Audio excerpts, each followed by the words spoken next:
Hello everyone, welcome back to my YouTube channel, Batas at Attorney Claire Castro. Today is December 26, 2025. At okay ba ang ating audio mga ka-clear? At okay ba ang naging Christmas? Okay, alam nyo, simple, magarbo na Pasko, basta nandiyan dyan ang diwa ng Pasko, sapat na yon. At alam nyo naman ang meaning ng Pasko mga ka-clear. Okay, pero itong sa mensahe ng Vice Presidente, aba, mukhang para siyang nag-asal bata. Para siyang nag-asal bata sa kanyang mga tinuran. Sino kaya yung nagtanong? Kasi may nagtanong sa kanya mga clear. Pero sige, pakinggan muna natin kanyang mensahe ngayong Pasko.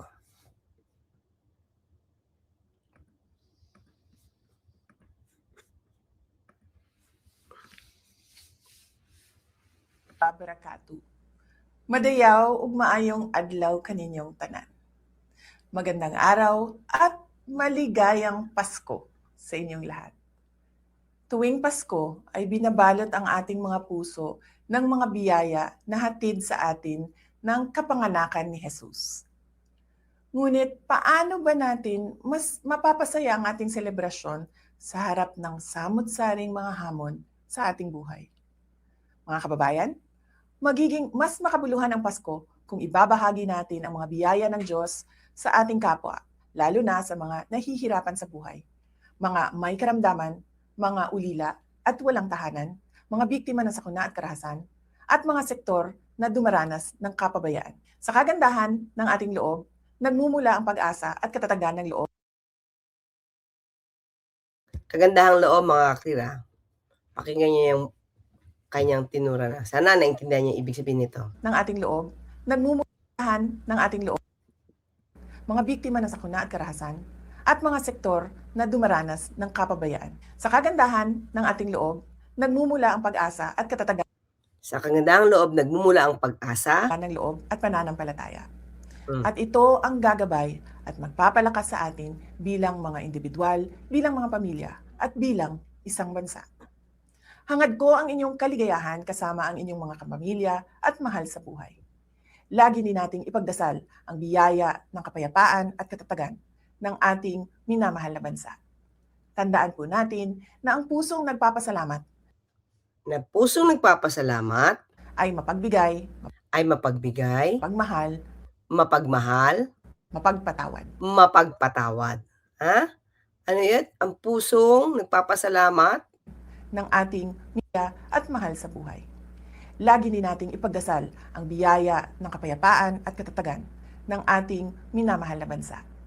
Tandaan po natin na ang pusong nagpapasalamat ay puso nagpapasalamat. Ulitin ko lang kasi para hindi natin makalimutan to. mapagbigay, mapagmahal, mapagpatawad. Okay, yan ang mensahe niya mga kaklira. Pero, tingnan natin kung ang kanya bang mensahe ay ginagawa niya o ang mensahe niya taliwas sa mga ginagawa niya. Tingnan natin. Ito ang interview sa kanya mga kaklira.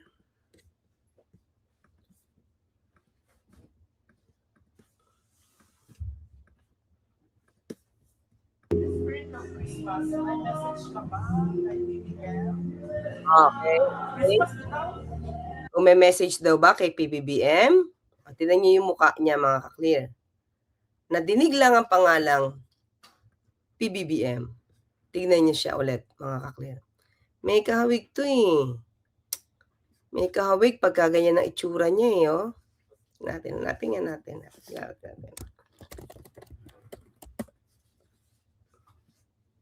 Wait.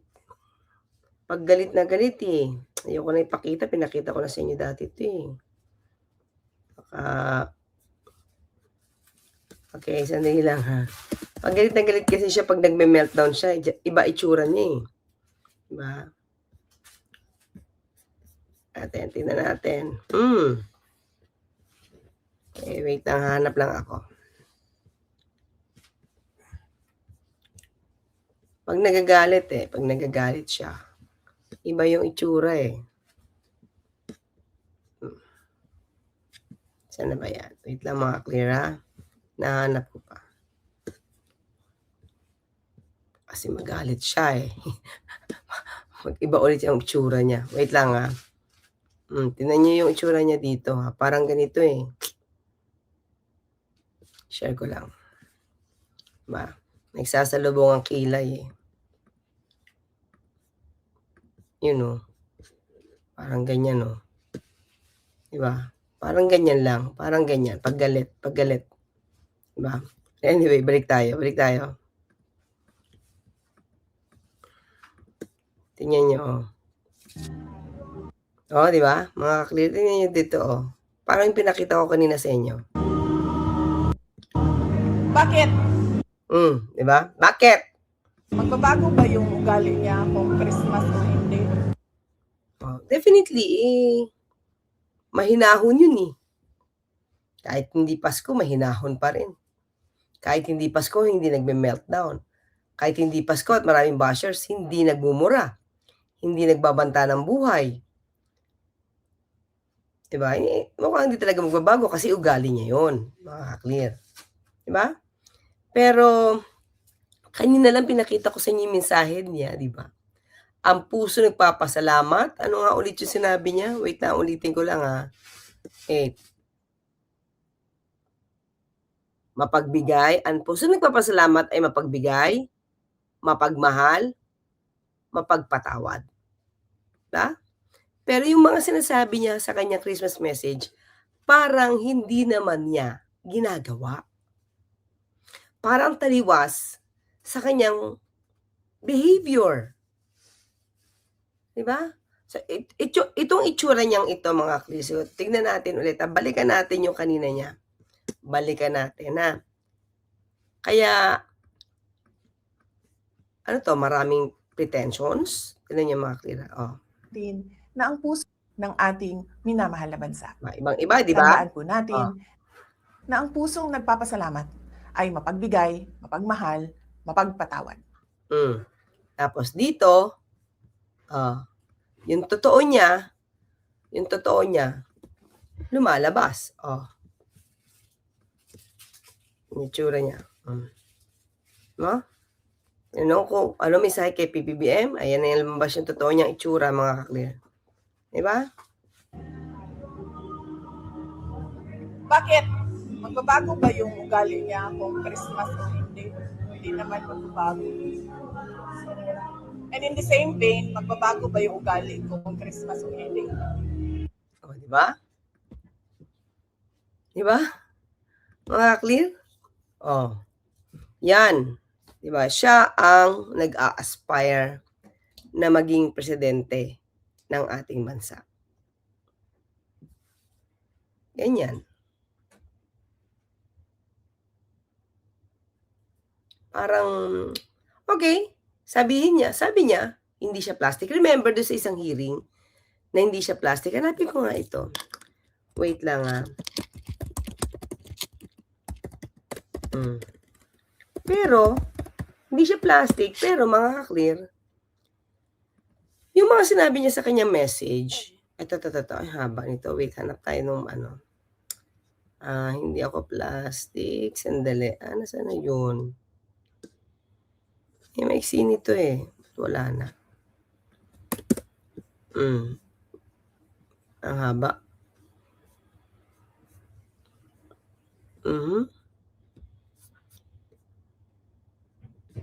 Diba? Mga clear, wait, hanapin natin 'to. May message ba dito? Ang dami, wait lang. Sinabi niya sa isang may sinabi siya, nung nasa hearing siya kay Senator Alan Cayetano, "Hindi ako plastic." Nahanap ko tuloy, Tignan makita natin ko ito.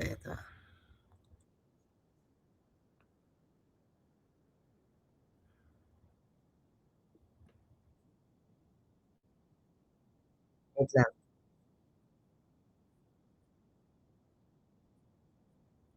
Wala. Ito, maiksi lang 'to, mga clear. Ayan, sabi niya hindi siya plastic. Pero sa mensahe niya, sa Christmas message niya, ano yun? Isang kaplastikan lang ba yun? Mga ka-clear? Ba? You're talking about forgiveness, love, kindness, pero hindi yan yung nakikita sa tunay na ano hindi siya yung nakikita sa tunay niyang behavior. Kapag hindi na scripted mga ka-clear, pag wala ng script, lumalabas yung tunay. Teka lang mga hinahanap ko lang 'to, okay. Lumalabas yung tunay kapagka walang script. So, nasaan na yung mensahe niya about forgiveness, about kindness? Wala. Wala dito, eh. So, tignan niyo, para siyang bata na nakikipag-away, para siyang parang hindi siya vice presidente na 'pag galit, galit, okay lang naman yun mga ka-clear, pero as vice president, tapos you're giving advice about kindness. Sige, ito sabi niya dati mga ka-clear.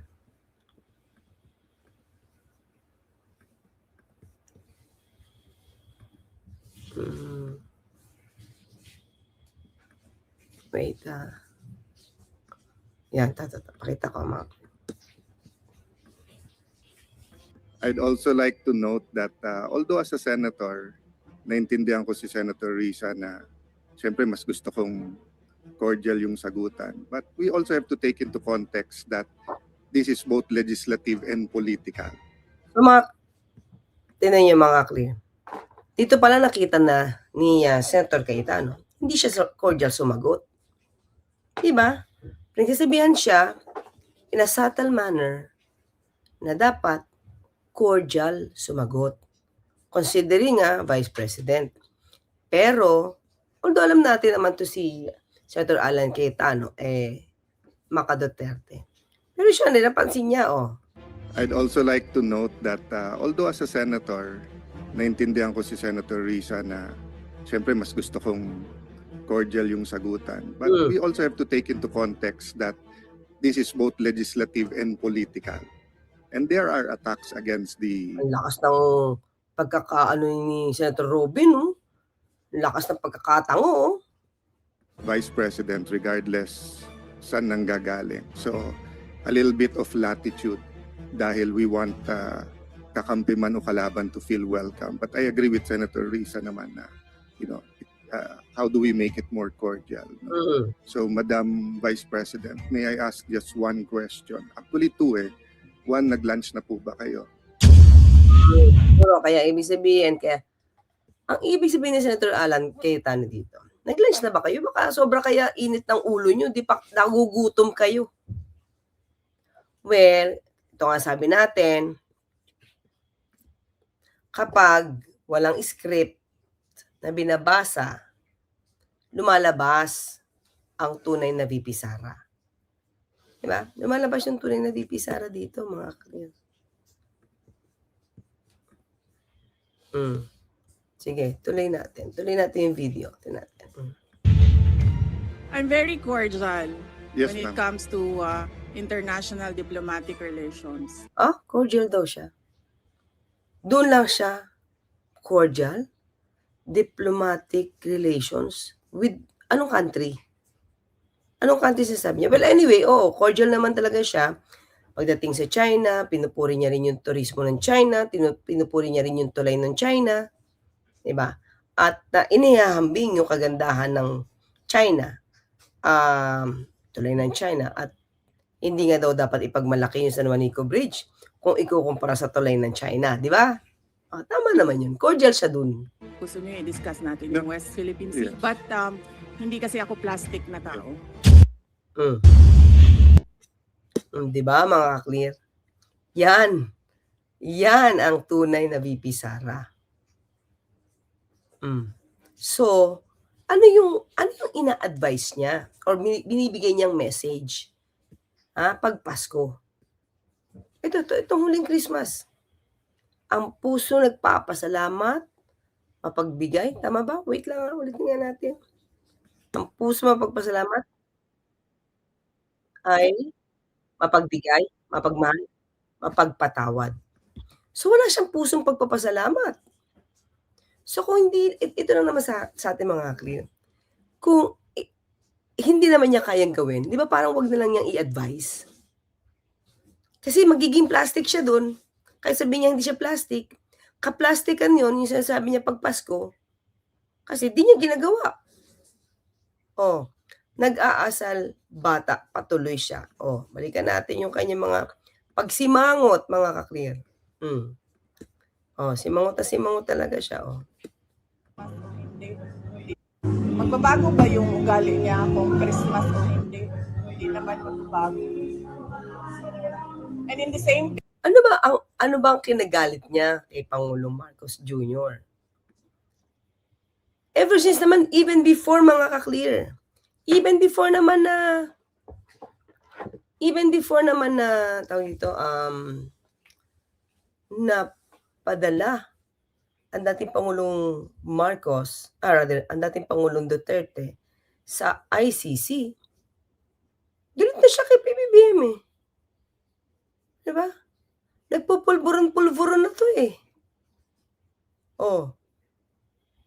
Saan ba nagsimula ito? Una siya nagalit kay Speaker Martin Romualdez. Tapos dinamay niya na si PBBM. 'Di ba? Bakit? Eh, hindi naari yata yung gusto niya eh. Na Gloria 2.0. 'Di ba? Yun naman ang sabi ni Senator Trillanes eh. So, yung pinanggagalingan ng galit nito, dahil hindi natuloy ang plano. Pangalawa, napadala ang dating Pangulong Duterte sa ICC. 'Di ba? Oh, yung plano na pagpapatalsik kay Pangulong Marcos Jr., mukhang hindi nangyari.